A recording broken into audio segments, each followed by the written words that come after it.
Gunz. King Sky.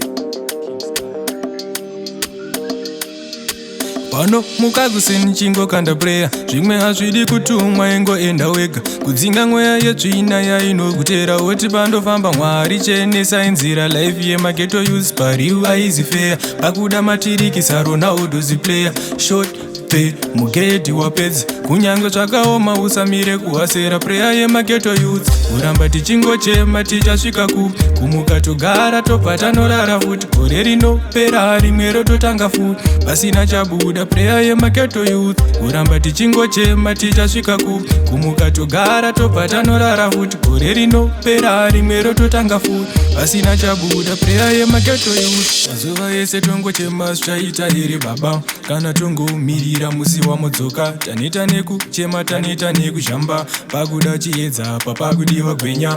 Jaja regerera patakatadza. Tambotraya bati zvaramba. Scouta tekash.